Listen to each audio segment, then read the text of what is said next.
is obviously not one of the very big in cold states. If you look at the likes of maybe Lagos, you look like Rivers State, for instance, you look like Kano, but it seems the transitional system has worked. I've seen how the current governor, His Excellency Governor Biodun Yebanji, has been able to probably work on a lot of projects that his predecessor handed over to him. Of course, don't forget, I was part of that administration, served under former governor Kayode Fayemi in different capacities. He started at the Secretary to State Government at some point. And Mr. YINKA OYEBODE is joining me on the show today. He's the Special Advisor Media to the Governor of EKITI State. We're going to look at these issues, but we'll start from the biggest of them, which is the security challenges that the entire country is facing at the moment. Whether in Kano, in Kaduna, in Katsina, in Jos, in Zamfara, in Borno, almost on daily basis, you hear cases of kidnap.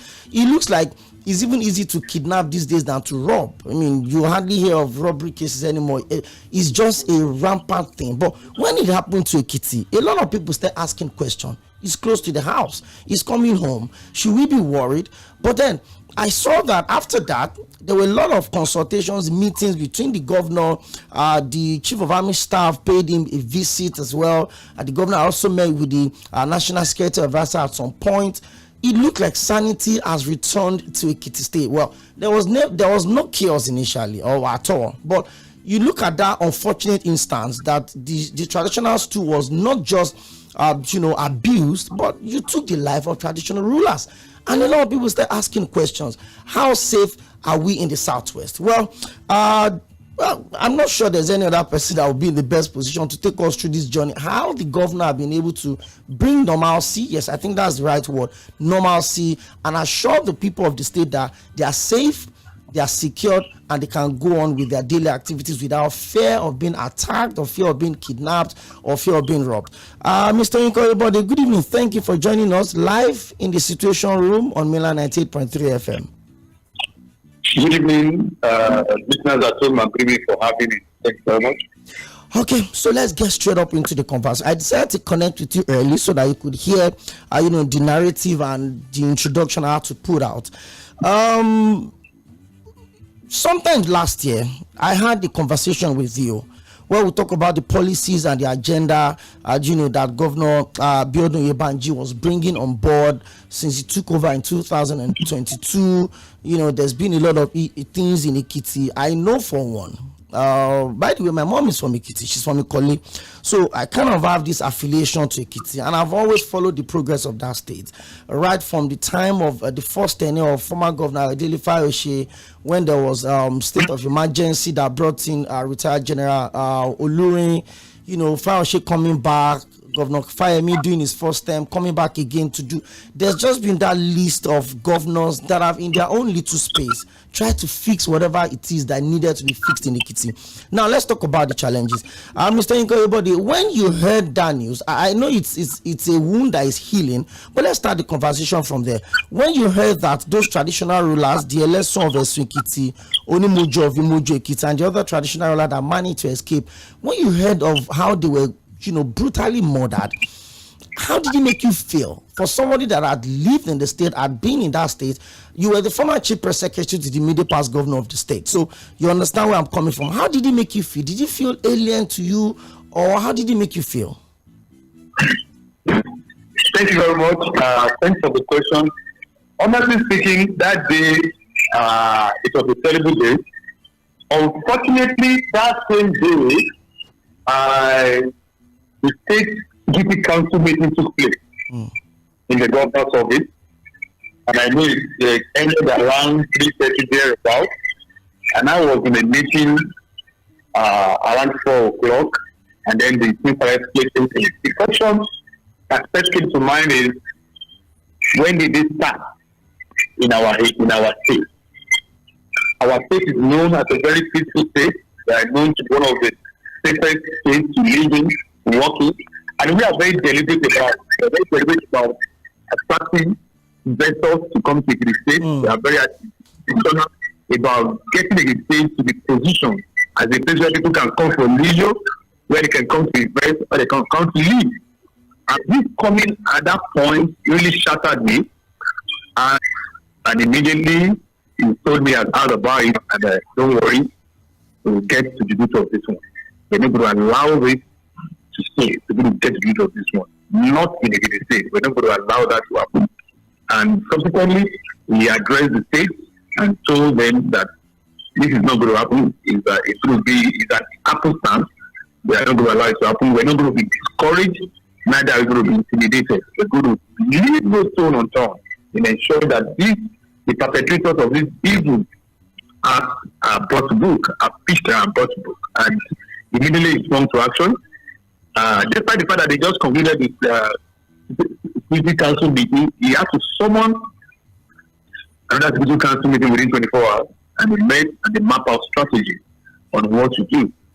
And he also moved strictly. And don't forget, that same evening also, the news of the abduction of pupils of the private institutions in the southern part of the state was okay. They were like, what is happening? And the whole world was on the state for the wrong reason. And this is a state that has been on the right, or in the news for the right reason in the last couple of years. Why are we in this news for the wrong reason time around? And it was really demoralizing. But thank God for a leader in the society, Jordan Banji, felt no, it's not the time to be demoralized or to be discouraged. This is the time to rise up to the situation and make a statement. And the statement is that if it is not going to be a haven or a safe haven for men of underworld, it's going to be a safe haven for people of dubious character and criminal elements. We're going to do everything humanly possible to get them out. And within 72 hours, we see the government making some moves, making some consultation with different levels, with traditional rulers, with the local government chairman, with the head of security chief within the state, with stakeholders within the state, and even at the national level, with service chiefs, head of service chiefs and head of security organizations, over there, getting them to understand the reason why this was believed in the law. And also working in consonance with the members of the National Assembly who, interestingly, are working with them to ensure that the state develops. So you have to have a meeting with them also, and also chip in their idea. And that is why we swung to action to ensure that we go after this criminal element. And the result is all there for everyone to see. And of course, when the criminals realize that the heat is so much on them, and also want to give special appreciation to the president, President Ashwaju Bola Ahmed Tinubu, who also gave a marching order right from France. He was in France at that time, and he called him and gave a marching order and gave specific instructions on what should be done, and that the children must be brought home, and that the perpetrators of that heinous crime must be brought to book. And that really helped also in galvanizing support from various security agencies. And I'm also give kudos to our security agencies because there is one thing that usually lacking, but in the situation it was upheld. That is interagency information sharing, interagency collaboration. Sometimes because there is no collaboration, because there is mutual suspicion among these people, sometimes they cannot share information. But in the situation, and because we're able to coordinate them and galvanize them together, there was interagency collaboration. So you see joint patrol of military, the police, the SSS. You might say that the Amotekun are not carrying arms, but they understand the terrain in the bushes. They understand the local terrain, they understand the local forest, and they know the geography of the place. They even know the history of the various forests. So they can provide the right link for you to move from point A to point B. You can also criticize the Nigerian police or whatever you want, but you also know that they have their own area of strength as well, especially when they are ready to move and when they are well charged and highly motivated to actually work. They will do their best. They also understand the might of the military. That once they land in an environment, every criminal element goes to hide. And what they did, combining efforts together, is to stitch out this criminal element. And the justice is really for us to that. But we also have to say kudos to the governor because it speaks to leadership. It speaks to being proactive. It speaks to being exemplary. And it speaks to inclusive government. And that is the beauty of what we are seeing happen in the EKITI State. That has to be taught back to the state now. Because the elements feel the state. Thank you very much, Mr. Oyebode. That people have always brought up is the fact that some of the security agencies don't respond quick enough to when issues are happening. I remember when the unfortunate, killings happened on the Plateau on the 25th, on the eve of Christmas, 24th specifically. I had the Commissioner of Information and I asked him that why did people not reach out, to the point that two local government across 26 communities were literally ransacked and over 100 people were killed. But in your own case, it looks like there's a synergy, or perhaps the security agencies understand what the governor is trying to do. Now, before we leave this issue, you sounded like everything was put under control real quick. But one significant thing you mentioned is the role of the traditional rulers. I followed the development after the unfortunate incident, and I saw that the governor visited a lot of traditional rulers, the Elekole of Ikole, the Obanla of Ijesha, EKITI, visited quite a lot of those traditional rulers. And one of the things that people have always said is that the government needs to include the traditional institution in solving security issues at every level, because they have a control of the people within their domain. They know these people. How vital was that response from the traditional institution in EKITI State to stem that unfortunate, monster that will have consumed the state? Yeah, thank you very much. I mean, you just said in fact that we cannot do without the truth institution. It's like clearing armor without the print. If you're talking about treaty arrangement, it's like architecture in any particular state or environment, and you're leaving on the traditional institution, you are just playing armor without the print. So they have always been part of it, but this time around, the government has really seek their understanding and seek their collaboration, and they actually gave their input. I was one of such meetings, and I knew the kind of revelation that came from there. And it will appear that this set of people, they have been neglected or underrated. But whether you like it or not, the people in their respective domains refer to them.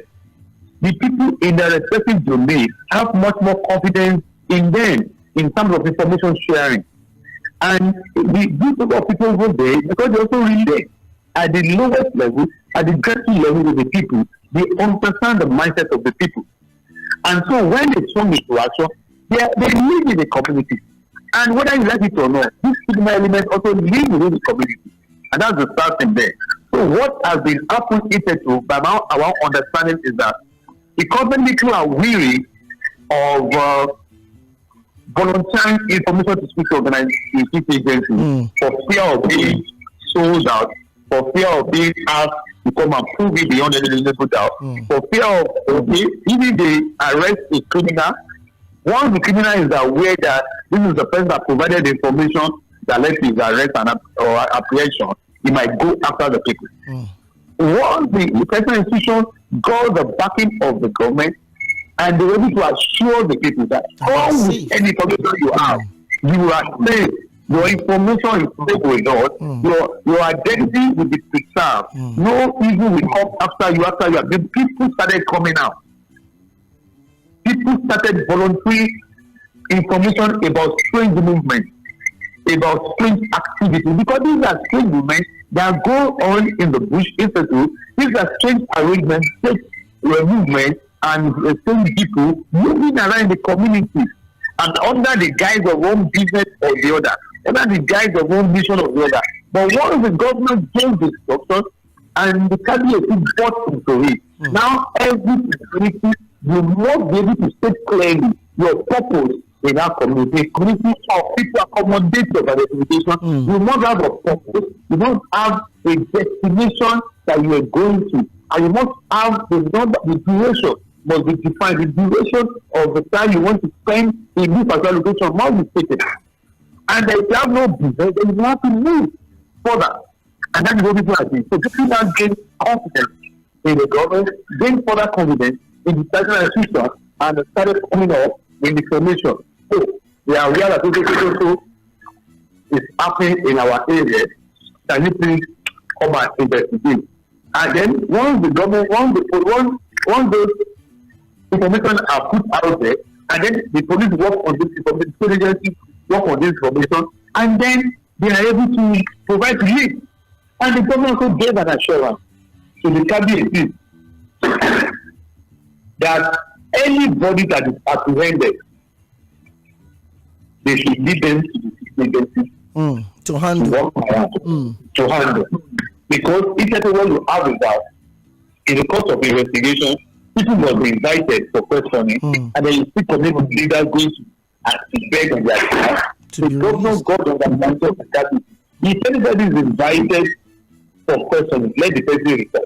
First and foremost, if the person is investigation, if the person doesn't have any evidence, no person is covered, he or she will be released. And the government and cabinet gave their word that anybody that is invited will be allowed to go and answer for whatever is being asked to do, and that if he's not guilty, if there's nothing to make about him, he will be released. And that's what we're doing. So there's a lot of profiling going on. Okay, thank you very much, Mr. Oyebode. And then added to that, without putting it on record, added to that is that the government has always invested in the security agencies of the state. Form of support for their logistics, form of support for mobility, for equipment, and so on and so on. So the security agencies in the state are highly motivated, actually. I must say that, not the state on record. And they cooperate a lot with the government in ensuring, because we want to be made a very peaceful state. We want to be one of the frontline peaceful states in the country, which we have always been. And the only thing is to continue to invest in our people agencies, because we can't do it alone. So we have to invest in their welfare, invest in their equipment, invest in various other support that can give to them vehicles, gadgets, and things like that we can really need to support them so that they are motivated. And so it didn't come as a surprise that they're able to rise up to the occasion as well. Okay, Mr. Oyebode, before we leave this conversation, let me get your thought on the conversation around state police. Well, it's something that I've been at the front burner for a very long time, but it looks like because of the recent development, the constant kidnappings and the killings, it looks like even governors had come out to lend their voices to the call for state police. As the governor of Oyo State, Governor Seyi Makinde, which is also the vice chairman of the Nigerian Governors Forum, had come to talk about it. Even the body language of Mr. President seems to be, positively tilting towards the establishment of the state police. But I know for one that EKITI State is a state that does a lot of agro business, farming and all of that. So people want to feel safe going to their farms. What's your take? Or let me put it this way.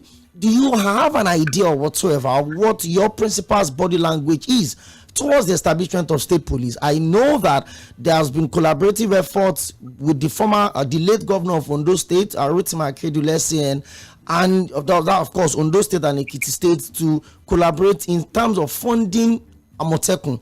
But as an established institution, what's your take on the establishment of state police? Thank you very much.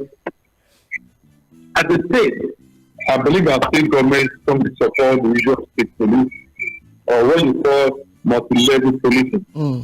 But that is what can save our country. We have the opinion that the central police as a totally constituted may not be able to be fully stretched already and may not be able to take care of crime at the local level. And that is where crime organized stems from, and that's where it thrives most at the local level. Many of them, if you look at the figures that we have in Nigerian police personnel, a lot of things deployed to central banks, to man institutions, bank institutions, to man various formation, various installation, or enforcement, things like that. Some are attached to VIP, some are attached to even celebrity. And then, what is the figure that remains that we need to police and to take care of criminality? And that's why we believe that the multi-level police that is done in some developed countries. Even in some developed countries, you have campus police, you have community police, you have county police, and then you have municipal police, and they work hand in hand as well.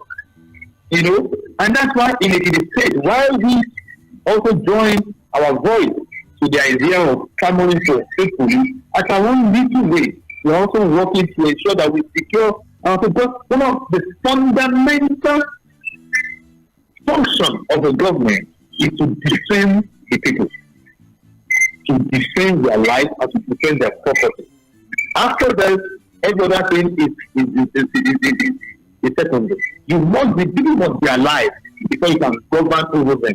People must be alive before you can make provision for their amenities and things like that. So it's basic that we must secure their life, we must secure their environment, we must secure their property as well, and make them feel safe and secure, so that they can also contribute optimally to the development of the state. So at our own little level, while we are still angry, the day that it is actualized, that people will be actualized, we know that already we have what we call Amotetu. Even though we carry hands for instance, but no, in terms of commission sharing, it's not also checkmating local crime in the locality. Their presence is the law. Sometimes when you are driving in the community, when you see their patrol, the confidence is restored in you. Okay, so when there are no police patrols around, I mean, by the time you drive the 6 kilometers in a traffic and 10 people, and they're doing a human job in their little way to ensure that the local environment is secure. And they also provide the relevant information and tips for the recognized agencies. Added to that, now various local governments are also now focused on the national institutions as a form of security. So local hunters, local vigilantes now are also being encouraged also to provide necessary information even to the Amotetu, even to the Nigerian police, even to various relevant agencies in the state. So in a way, there is a systemic movement towards multi-level policing. For instance, now, in the coming week, we are going to be reactivating and we're putting more people into what we call forest guards. Forest guards are the people that actually secure the forest. We have forest officers who are like civil servants who administer aspects of the forest to regulate activities in the forest. But we know that these are administrators. We also have forest guards who are supposed to be like people enforcing law within the forest. The trees that should not be felled, who is carrying the tree? Have you made necessary payment before you fell the tree? Have you been able to do this properly? These are areas that have been neglected. Now, because of the absence of forest guards, and because the security agencies of the country are fully stretched because of various pockets of areas they have to go and do intervention, the forest is left unguarded. So, in our state now, with the coming reinvigoration of the forest guard, our forest will be further secure. And then our person will provide necessary support to them. And then the local hunter also who understand the terrain. It is not only the kidnappers or the headmen that understand the terrain. The local hunters understand the terrain. The local farmers understand the terrain. Even the local hunters understand it much more because they converge in the night. So when you combine all this together and they begin their own and collaborating with the structured security aspect that we put in place. So if they can reveal this aspect within, it is due to ensuring permanent peace reigns in the state. And that's what we join certainly to Mr. Governor. Thank you. You've established the fundamentality of securing the people. Like that's the basic for any government at every level. You must secure the lives and properties of the people you're presiding over as a president, of the people you're governing as a governor. And a lot of credit needs to go to the governor of EKITI State that seems, swung into action and everything seems to return to normalcy. It's something that was one of even the reason I decided to have this conversation. That is it possible for other states that are also having security issues to copy the model that the EKITI State government had put in place to make sure that what happened in January was going to be a one-off and it's never going to repeat itself again? Well, so let's get straight up into it. Now that we've established that the security challenges or the security of lives and properties of the people of EKITI is safe, Without security, there can't be development. You can build the finest hospitals, the finest roads, you can have an effective public transport system, do low-cost housing for the people, have the best universities, but if the people don't feel secured, all of this will not work. Now, we've put that to one side. Let's talk about something else that a lot of people have known EKITI State for. Apart from, we growing up and knowing that, for every household in EKITI, there are 4 professors, they're always very learned. I mean, let's talk about the tourism potentials in the States. I schooled in Adekunle Ajayi University, and one of the things that we always do at the end of the semester or the session is to come to the Ikogosi Warm Spring and, just ease off the stress of exams and all of that. It's a place I really love going into. And whether I would like it or not, it's a big tourist. I know that under the previous administration of Governor Kayode Fayemi, it was remodeled and a lot of things was done. What has this government done to sell that beautiful spectacle? By the way, for the people that does not know what Ikogosi is the meeting point of warm and cold water, and it's a beautiful spectacle. And Mr. OYEBODE, what is this government doing to, get as much as they can get from the tourism potentials of that particular, wonders of the world, and so many of such in EKITI? Okay, thank you very much. If you have been a full follower of development within the state, you will have noticed that because the one thing that you just mentioned is advanced back into reckoning. Only last month, the United States Consul General and the acting ambassador, American ambassador to Nigeria, came around even to the place. And I know that a couple of organizations, institutions are about to bring their AGM, about to bring their conferences in the place. And it's a simple reason. The government has handed it over to a facility manager, the Goshen Hospitality, to work on it. An American-based or the Nigerian-owned hospitality company, and they are managing, and they have the concessionaire over it for 30 years. So in our own in the government economic plan, what we try to do is to ensure to create a neighboring environment for businesses to thrive.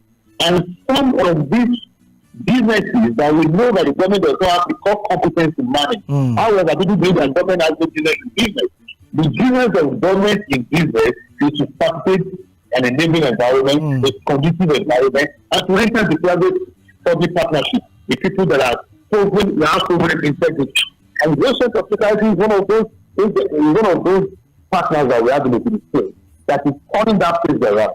Now, if it comes to the COVID, 50 Christmas ago, we seem to add for every individual in the holiday, they have a student that started people from the Nollywood, that started people from various parts of the country. If you go to COVID now, for this year, if you don't make your booking around November, you're not likely to get any booking in terms of accommodation in the system.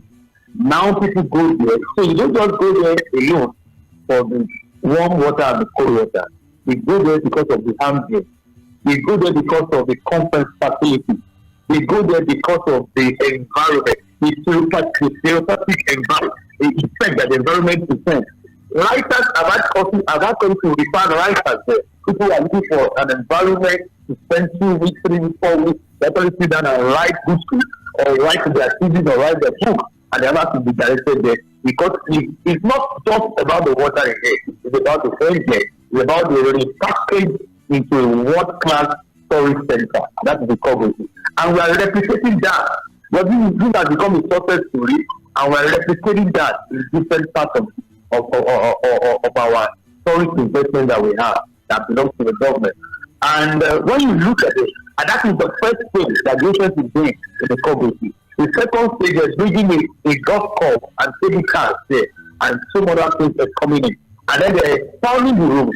For instance, the room is about 110 room capacity. They're expanding the rooms further to accommodate more people. As I told you, if you want to go to Ikogosi around October or November, you're not likely going to get a space in December because that is the whole lot of things in December. The children's section is there. The room service is there, fantastic restaurant, and the environment, the ambience is there. People come around to bring conferences, to bring retreats and seminars. The state House of Assembly in the last 1 year has had 2 retreats there. They just completed one in February, which attracted the U.S. Embassy and Consul in attendance. Various other private companies and institutions, even outside the state, from Lagos to Bradford, from Delta State, send activities, bring their events there. There's an amphitheater there that you can have performances there and there, and it's ongoing. So, because of this process, and the whole idea is to extend it to other ones, like the Arita Waterfall, which is also going on. Now, in Easter, there's hiking going on. Because also are blessed in various mountains and mountainous spots around the state. So, they're looking at that. Just recently, 2 weeks ago, the state advertised for the services master plan for people to come and for consultants come and work on it. That don't be advertised. So that want to expand because we realize that tourism is a revenue streaming venture and we want to be very intentional about taking advantage of the various tourism potential that we have within the state. And we're not going to give by our own, we're doing through PPP and it's been working. So the PPP is really working. I can be certified to that. Thank you. Mr. YINKA OYEBODE is the special advisor on media to the governor of EKITI State, His Excellency Governor Abiodun Oyebanji, and we'll be looking at how the state, the shake that came up after the killings of the traditional rulers and how the state was able to rebound and fix those problems and nip it in the mud before it became, a big embarrassment. And we've been looking at all of that. But very recently, His Excellency actually attributed that some of the massive infrastructural development in the state has been as a result of the additional funding that the state is getting from the Federation account as monthly allocation. When the president removed the subsidy on the 29th of May 2023 upon his swearing, we all knew that it means more money for the states. And we've seen a lot of states struggle with payment of the minimum wage of 30,000 naira. We've seen a lot of states struggle with development, despite the fact that there's huge money on board. Apart from the infrastructural development, let me ask you a question specifically. The Odua textile industry in Ado-Ekiti, are there plans to have it revived? It's been moribund for years now. I mean, that's a space where a lot of people can be employed, production, circulation. That used to be one of the biggest textile hubs that we used to have in West Africa. Is there any plan to have that, visited or revived anytime soon? Okay, like I told you again, in the state, we believe that the business is business. What we do naturally is to open up and allow people to show interest and then we create the environment for them. I will give an example. This dairy farm that the government some years back reactivated and rehabilitated and got Domesticating to partner with us to bring it back to life. It's a fantastic idea and it's doing fine. It's doing great. The responsibility. Government also repackaged it to both an investor to partner with us and it's working. So if a partner will show interest in the company you just mentioned, that is also to fabric making in the textile, why not? But what you must understand that textile company actually belongs to investment. It's not a property of the state government. It's a investment that owns. But for whether we are open to investment, we are open to connecting investors with whatever ideas we have within the state. But I've given you some partnerships that are working in the state. The dairy farm is a working partnership. The partner that has really worked tremendously and the model for PPP. The return rate is a model that has worked for us. And even the one training report is a model that has worked for us. So if you have anybody that's coming around, anything that's moribund within a state, we have the leadership, we have the integrity, and we have the credibility and integrity, and that is going for people that they come and partner with us. They're not going to be short-changed in any way. They're not going to change the rules after the game has commenced, and that is working for us. So if anybody is showing interest in that, we know how to link them together, and then something will happen. Until then, we wait and we encourage people to look to the side of the state for possible investment. Possible. Now, let's talk about small-scale businesses in EKITI. There were times where there are talks, the fact that EKITI is a consumption state, they don't get to produce, there are not too many factories or, startup businesses in EKITI. But I think sometime in August last year, Governor Yebanji promised to have independent power supply soon in EKITI. And we all know that the bedrock of any surviving economy had to be the small scale businesses, the employers of 5, the employers of 10 and 20. And these businesses cannot survive if they don't have power. So on this independent power supply promise, how far has this government gone in terms of that with uninterrupted electricity supply? Because thank you very much. Last year, February killing our people started several training. And the idea is to get the high court, the system of citizens, investors, and that is so interesting, especially when it comes to ICT. Because what it is to do, you can cry of the city, of the capital to be where it is. So we also work on raise ICT to be part of it, the major component, to start with the secretariat, to start with street lights, to start with street lights on a major street, in addition to using solar power street lights as well. So in the state, ICT is working, and we're looking forward to even doing much more in terms of ICT, because beyond the state capital, some other states, some other local government quarters are also crazy for it. And if they can pay for it, why not have it? And the beauty of ICT is that for the big users, the government house, the government offices, the government offices, MPs are huge users, consumers of power, electricity power. Now that they have migrated to the high speed, so we also have surplus to be given to the people in the community. So we're doing that. Government also community association with transformers. Because now that is the major problem. The various VDC, they find it difficult to actually respond effectively to people when they say they don't have transformers. The government has to actually support them as much as possible. Once they raise the issue, and we know that they are genuinely ready to credit for electricity, government support them. And don't also forget, last year, around October, December, not less than 3 to 4 local governments have towns within them that have been without power for upward of 10 years, have them reconnected to the national grid. And governments will take fortune on this. These are communities that either because their electric poles, cables have been vandalized over the years, and there's no source, and they have given up. Some of them 10 years. Some of them are headquarters of local government. The governors came to their aid, and it was a deliberate attempt to show that, okay, we're not just lighting up the capital city, but also lighting up down to the outskirts.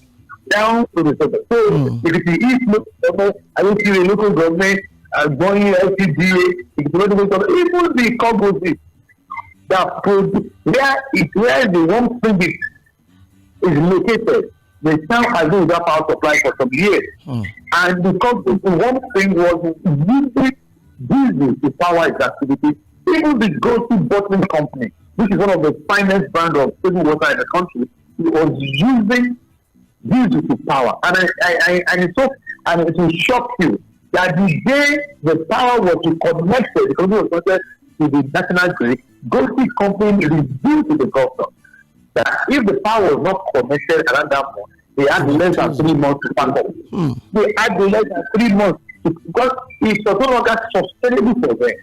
They couldn't meet production demand because how much can a company invest in diesel?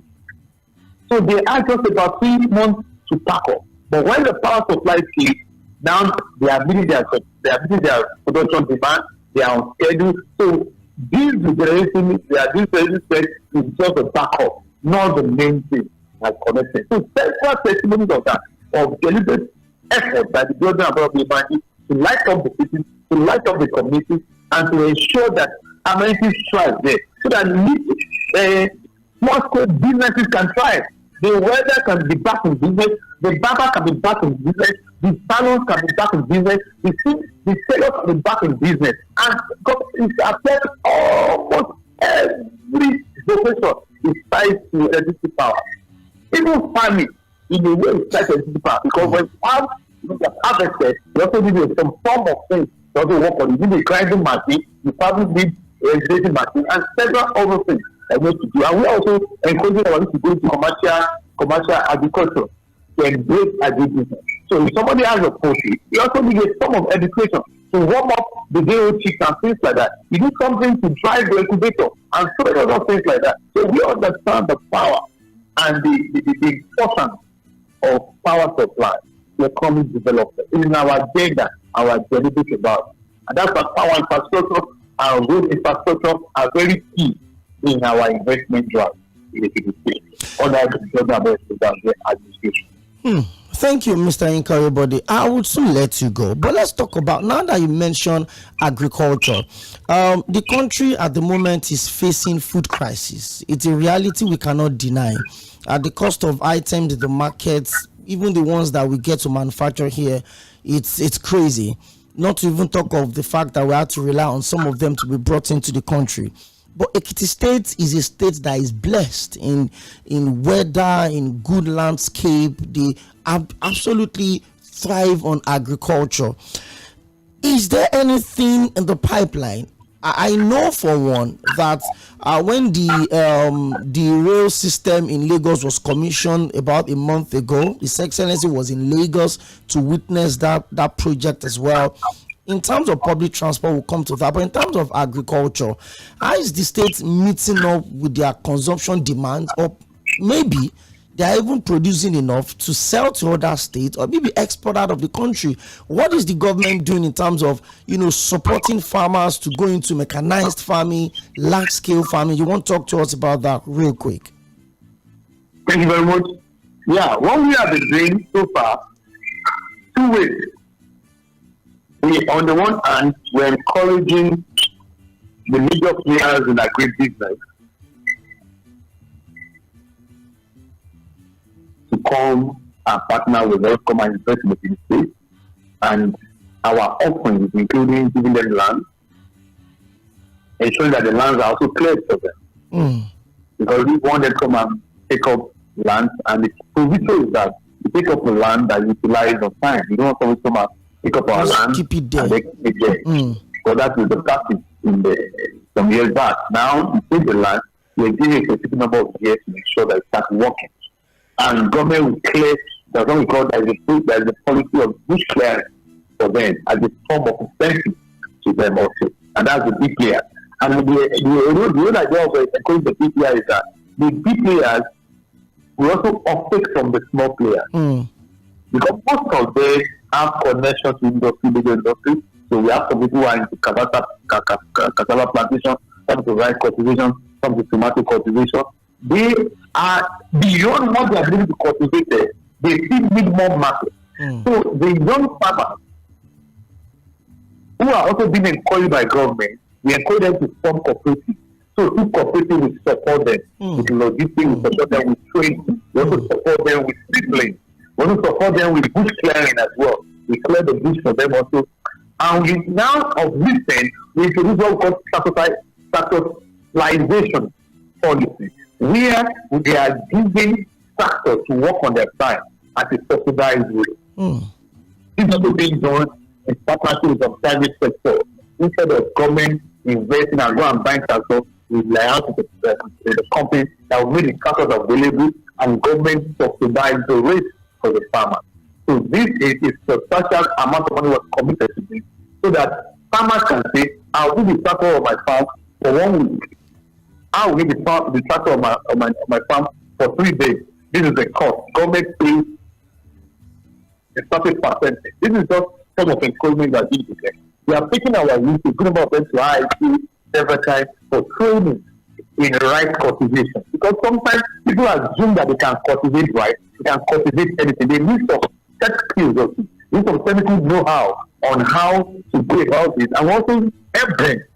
Some of these genetically modified seedlings, seedlings are given to them and government support them.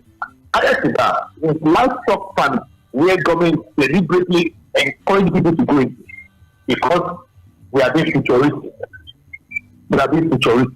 Because it seems like it is livestock that we get our protein from majorly. So government is mindful of that part and don't want to be left stranded if there's any crisis. Okay, deliberately.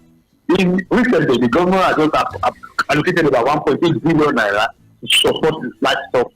Even our palliative As we're giving grains to individuals, as we're giving grains to families, we also give grains to livestock farmers to use in making their feed, and business to their money. So we encourage cooperative, we encourage group arrangement so that government can support them effectively with farm, with land, with implement, and even with seedling. And this is what we're doing generally. And the new policy, there's a new policy now. In view of the food shortage of this year, and don't forget, agri development and food security is part of our basic agenda. True. That there must be support. When there is support, price will come down. And there's a deliberate effort at that. Now, to forestall against the kind of food shortage that we're seeing this year, and don't forget, the food shortage that is expected this year, as a result of the fact that many people have left the farm out of fear of insecurity. Now, we're securing the forest. We're securing our farmland. We're doing it in period. And then we are being deliberate that, okay, go all out and farm. And the government itself, apart from the big year, government itself will also buy up large stock of the food and keep in store.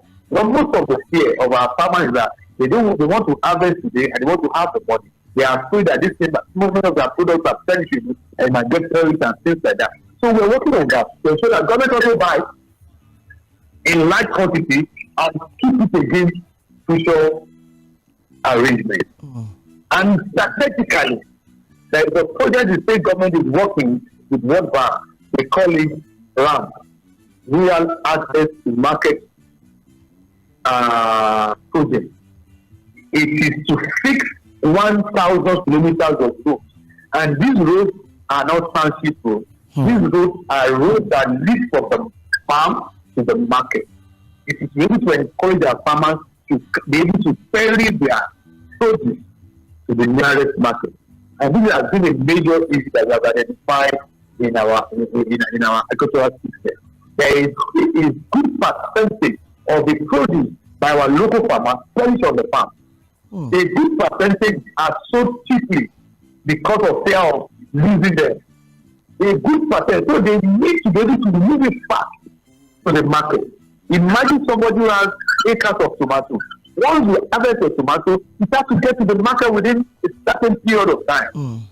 Or else it will rot on the farm. And most times, even the buyers find it difficult to access the farm. The same way the farmers find it difficult to access the market. So through this RAM project, 1,000 kilometers of roads, rural roads, emphasis on the word rural community and market to farm to market roads are being fixed. Already 65.5 of them kilometers are planned up already. Another 100 kilometers is planned up very soon. And it's cut across different farm states and towns and markets. That's this strategic about it. So we're actually the issue of food security is being tackled all attempts in different approaches. One, support the local farmer, encourage the big farmer, second, encourage young farmer. In the EKITI State, we give stipends to schools to maintain their Greek farm, Mr.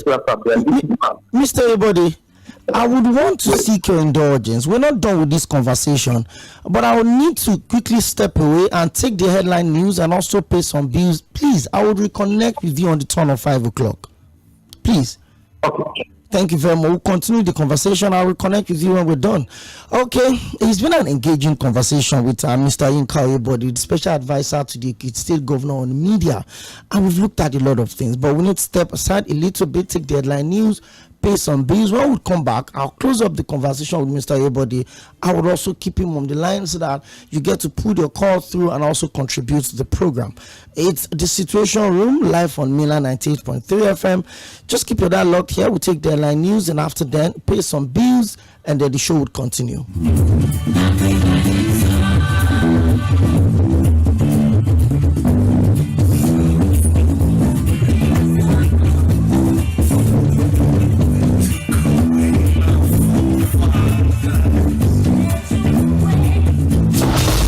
Listening to Mainland 98.3 FM.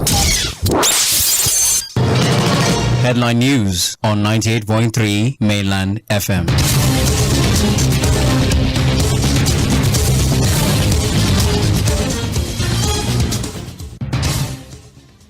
Good evening. Headline news on Mainland 98.3 FM. My name is Omobola Sandra. Falana condemns soldiers' killing in Delta, faults military's reprisal. Tinubu presents APC flag to Edo governorship candidate OYEBODE. Serap tells Akpabio to refer allegations of budget padding to EFCC and ICPC.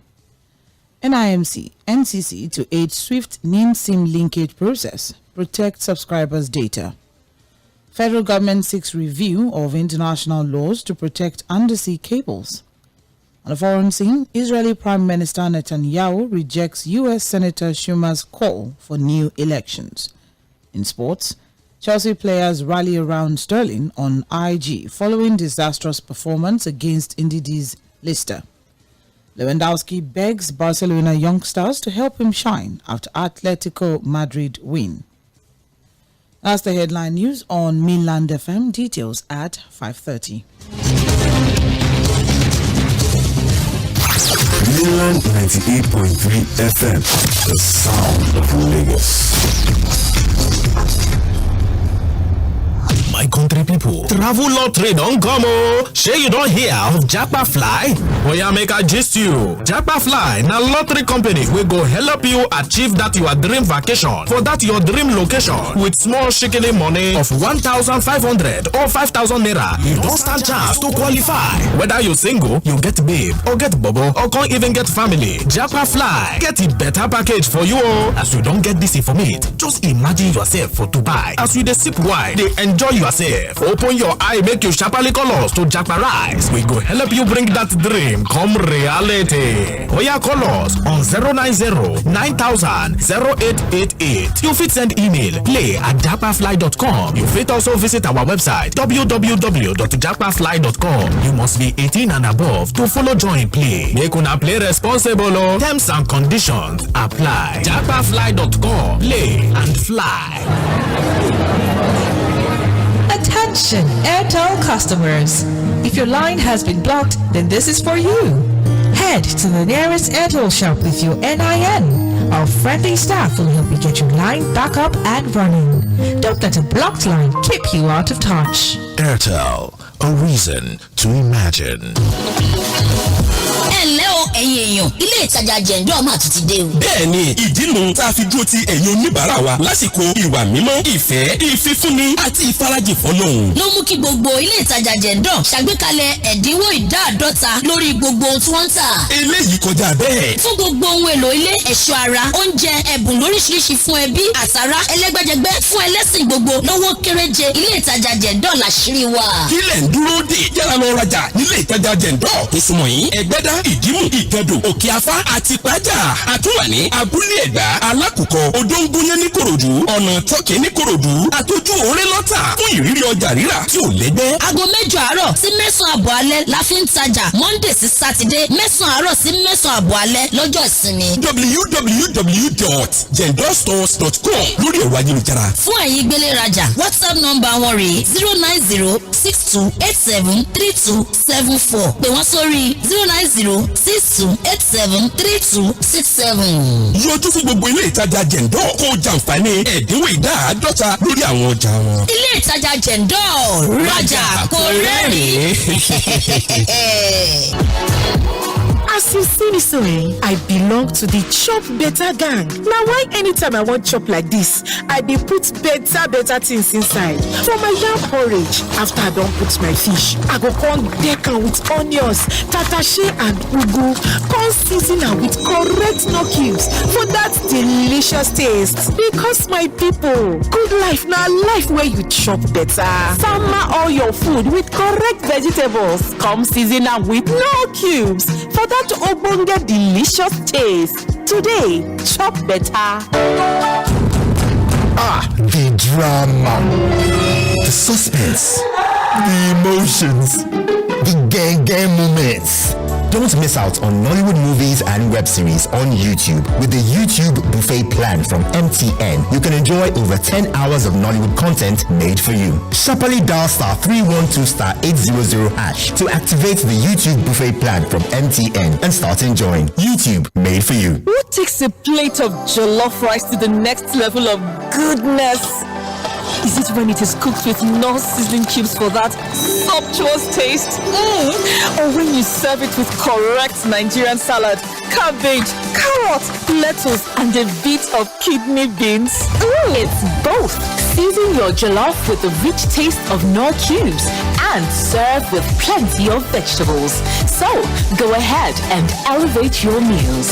Today, eat for good. My son, hey, let me check this phone. I don't know what junior press. You know they work again. Make I see. Ah, mommy. What happen? They don't block your line now. Nobody like to chop blocking, no. So if they don't block you unto say you not link your NIN to your Airtel line, run kitty go any Airtel shop with your NIN to unblock your line today. Airtel, a reason to imagine. My country people, travel lottery don't come oh. Sure you don't hear of Japa Fly? Make I gist you. Japa Fly, na lottery company we go help you achieve that your dream vacation for that your dream location with small shekeli money of 1,500 or 5,000 naira. You don't stand chance to qualify. Whether you single, you get babe or get bubble or can't even get family. Japa Fly get a better package for you all. As you don't get this information, just imagine yourself for Dubai. As you dey sip wine, they enjoy yourself. Open your eye, make you sharply colors to Japa Rice. We go help you bring that dream come reality. Oya colors on 090-9000-0888. You fit send email play@japafly.com. You fit also visit our website www.japafly.com. You must be 18 and above to follow join play. Make una play responsible. Terms and conditions apply. Japafly.com. Play and fly. Attention, Airtel customers. If your line has been blocked, then this is for you. Head to the nearest Airtel shop with your NIN. Our friendly staff will help you get your line back up and running. Don't let a blocked line keep you out of touch. Airtel, a reason to imagine. To cook correct food, they always give me joy. That's why anytime when they cook like this, I dey always season them with no cubes. Come add correct vegetables inside. Ugu, tatasheo, shombo, onions. No one where I know they put. Now he make my pikin them. They always enjoy my cooking. Daddy, I never will. I want more. You see, all your food with correct vegetables. Come season them with no cubes for that to get delicious taste. Today, chop better. This is Mainland 98.3 FM, the sound of Lagos. Things seem anxious and uncertain. I understand the hardship you face. I wish there were other ways, but yes, not. If there were. In our quest to bring to the table issue-based conversation around nationhood and development, we have made 4 to 5:30 p.m. Monday to Friday the perfect time to welcome you into the Situation Room as we continue to build the narrative about public service and accountability. Mr. President, this Senate needs to know. Mr. President, this Senate needs to lend its voice to the plight of these people. Mr. President, there is nowhere I can say it except here. This is why I'm elected. If I cannot say these things on this floor, sir, I better resign and leave. As elections give the citizens the chance to make their political decisions, constant demand for quality leadership from those they voted into office. Look at us, man, there is nothing. We are starving. We should please do something. It's also important to having a Nigeria of everyone's dream. Join OYEBODE akinyode as it takes to task seasoned analysts, opinion makers, business professionals, and politicians on issues around politics, policies, governance, and leadership. Every Monday to Friday from 4 to 5:30 p.m. on your super dial, Mainland 98.3 FM will welcome you next as we discuss the situations.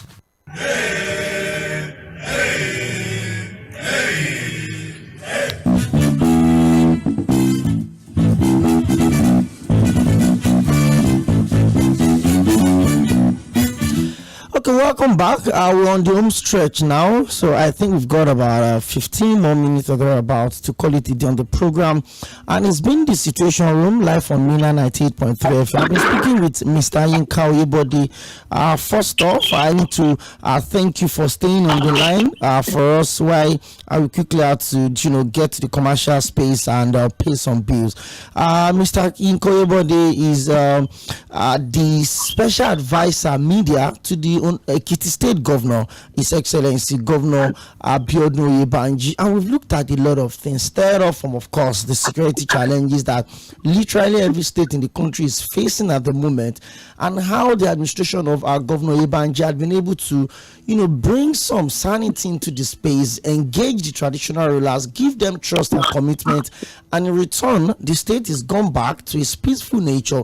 But then we're also looking at, how the state can develop, take advantage of the resources that they had. We had to focus on the tourism potential in the state, and he explained deeply about the Ikogosi, Warm Spring, the tourism center, and so many other things. But hey, the state is known for its agricultural potentials, how much they can commercialize some of these things, and that was the line of thought we were when we had to quickly take that break and pay the bills and take that. And by the way, by 5:30 the full bulletin will come through, so you have to stick around to listen to that. Mr. OYEBODE, thank you very much for being patient with us. Thank you very much. Okay, so let's just gradually close down the conversation, and in between I will pick calls. So when the people want to ask some questions, I will just keep you on standby. You listen to the questions and then you respond to the ones you want to respond to. Okay, thank you. Okay, so the phone lines are open. 091-3600-0410. We said take a short trip to EKITI State today to have an idea of what is going on in that state. So you can join the conversation. 091-3600-0410. Hello, good evening. Hello. Hello. Good evening. Good evening, Mr. Laiwala, good to have you join us today. Yes.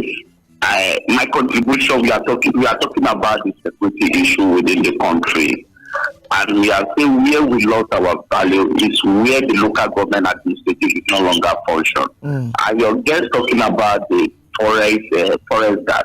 When we are going up in the Benue State, there is a forest guard that are actively participating within the local government administrative, other department of agriculture within the local government. That is no longer effective on most of the states today. That is why we see most of the people migrating into the state without have a proper documentation.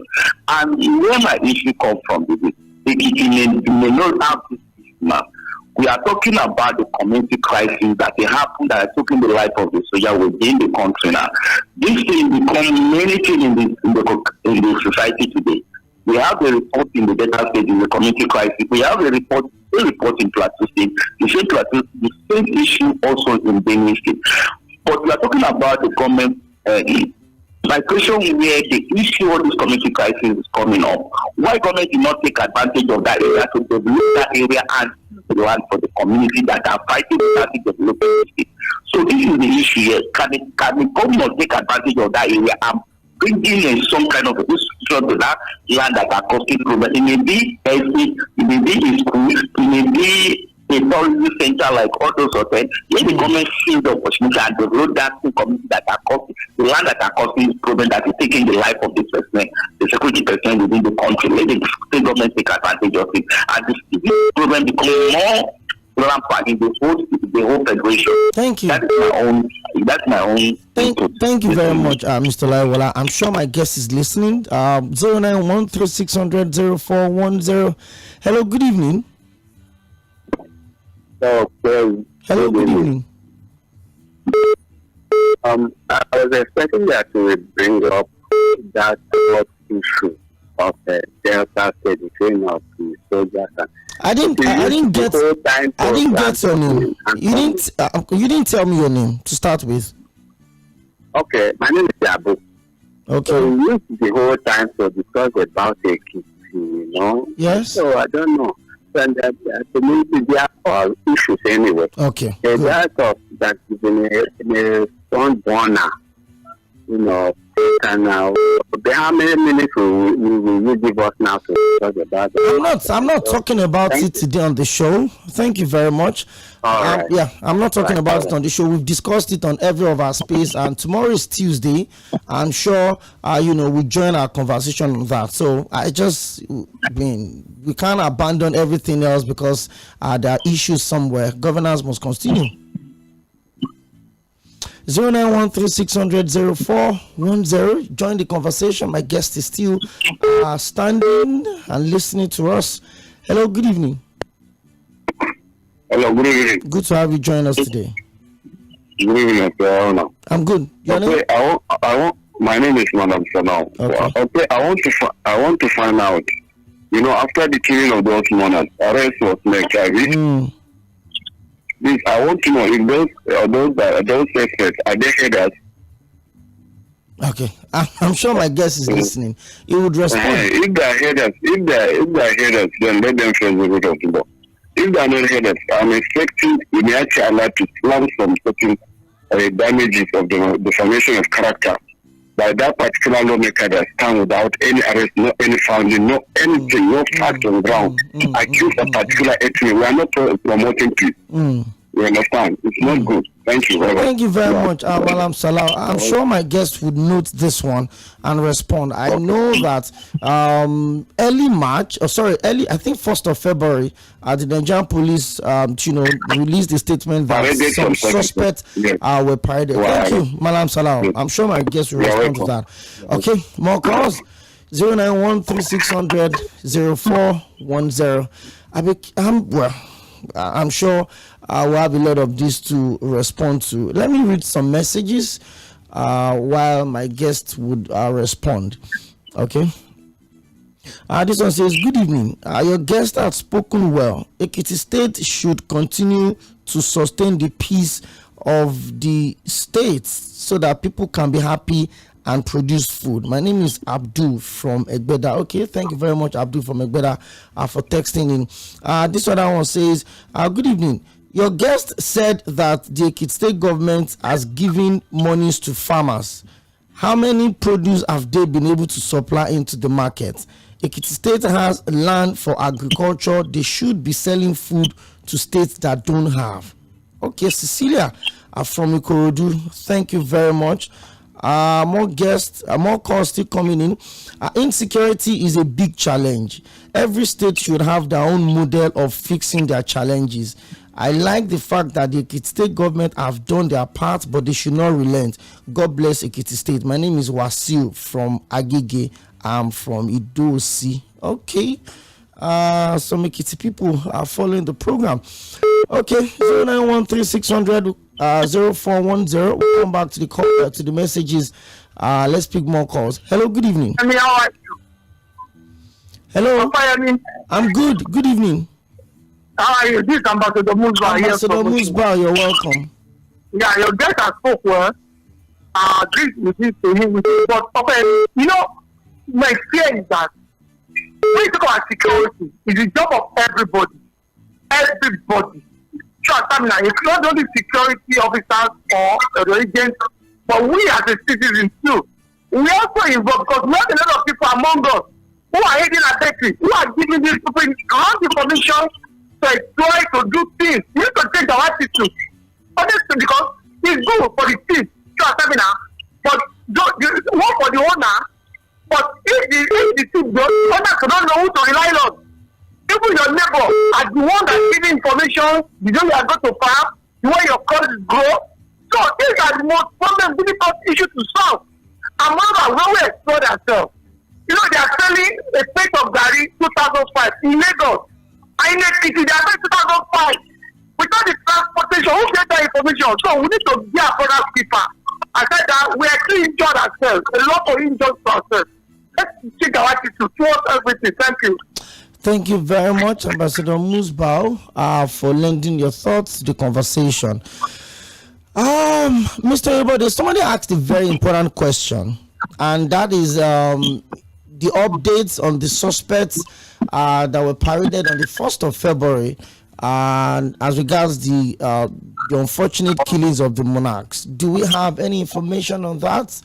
They were arraigned in court and remanded at the EKITI State Correctional Facility. I think that was the last that we know of. Perhaps you want to update us on that. But let's pick this call first, then we respond to that. Hello, good evening. His wives. Yes.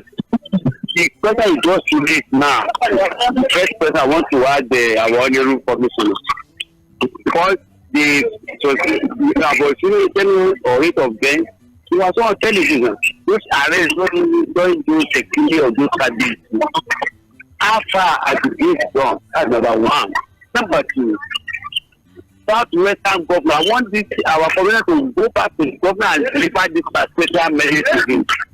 Our government, Southwestern government, they have to go back to the land. All of them, we have to fight the land. But the one we talk of price of food in the southwest. Let us to bring on data for the north. And likewise will be safe. And the people they were being rapidly that go for around bandits are all of it. That people to start the west southwestern. It doesn't work that way. So they support and please after they secure the land by promise and control the Amotekun. The next thing was just to start back to the land and give us mechanized farming. Every local government, every state, every available land to block taken over by rights, by state, and other things.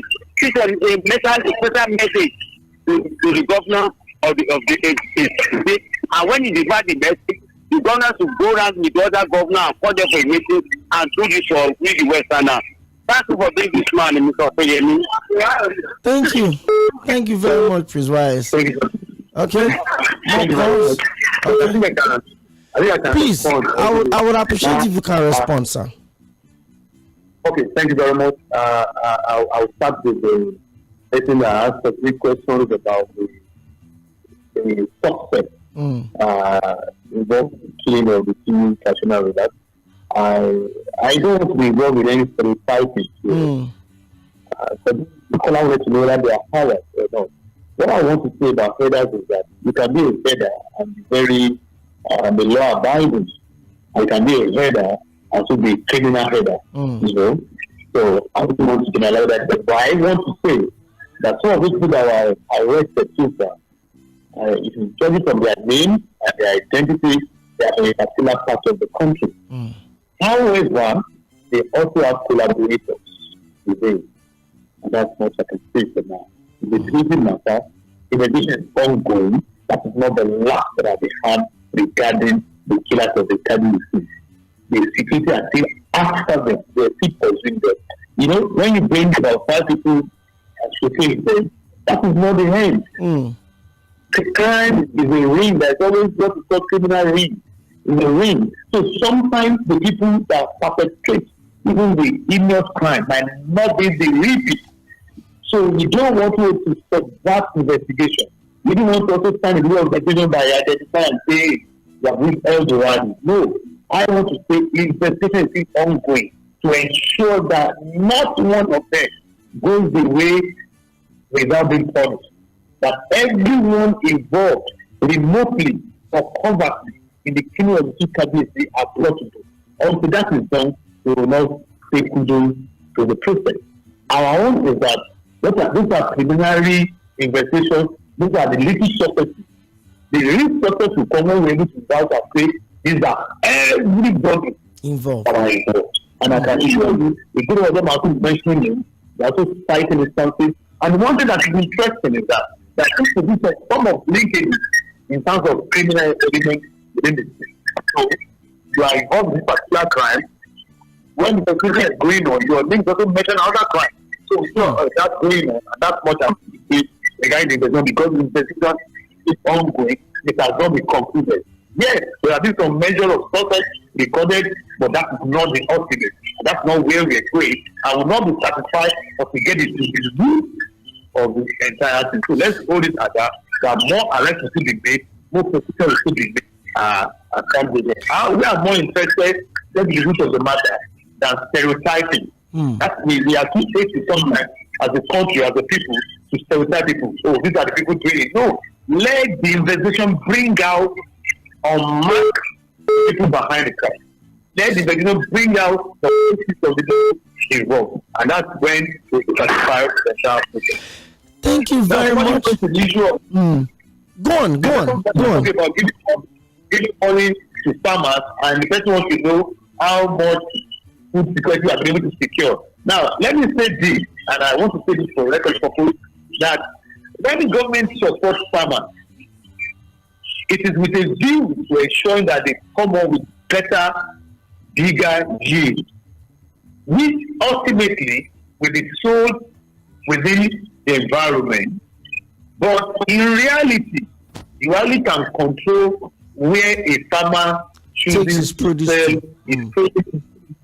So if a farmer can be operating in agriculture, a farm in agriculture, and he may have market to supply yam that he has produced in Lagos, in Ibadan, in Osogbo, a government is not going to stop that.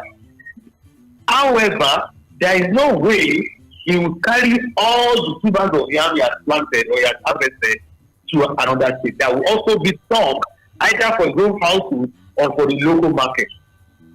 So the idea is to encourage as many farmers as possible. So even if some choose to go and sell in Lagos, even when some choose to go and sell in Ibadan, in other cities, some will still bring their own to the local market to sell.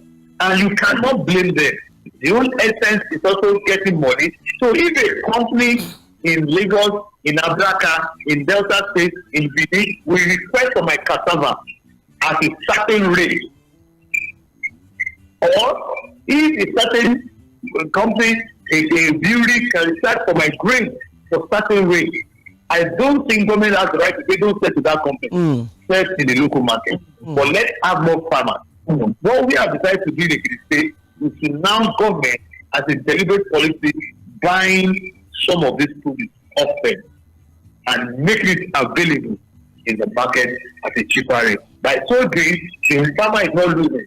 Because we are buying as a value for him, also releasing to the market. When we have put it together from different farmers, we can also sell at a lower price to the people. So we are using that as a measure to tackle food shortage.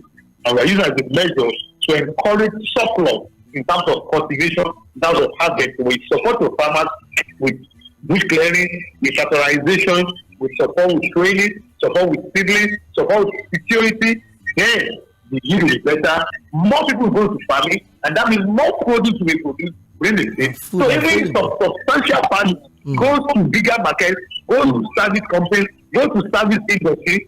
Some will still be available to service the livestock, to service the yearnings of the people, that the people will have enough, and then government can also buy deliberately and then go and make sure that it's available, readily available in the market. Thank you. Lastly, the issue of security, the caller said, the issue of security for all the citizens. Obviously, that's a very big information, and that is the position of the government.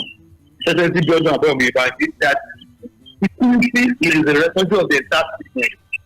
One, the government will do its bit by ensuring the necessary support and security agencies, the necessary structure and architecture of security built and reviewed from time to time and overhauled from time to time and supported from time to time, and policies and programs are structured to ensure security and safety of life and property within the state.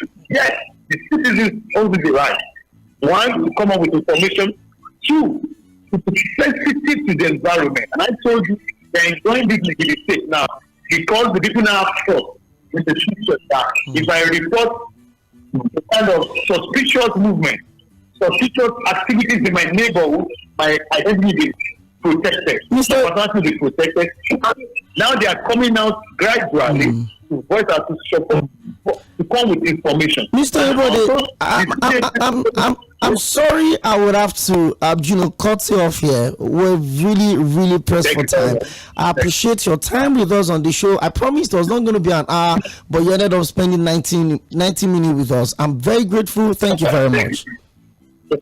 Thank you. I appreciate it. And thanks to our fans too. Thanks.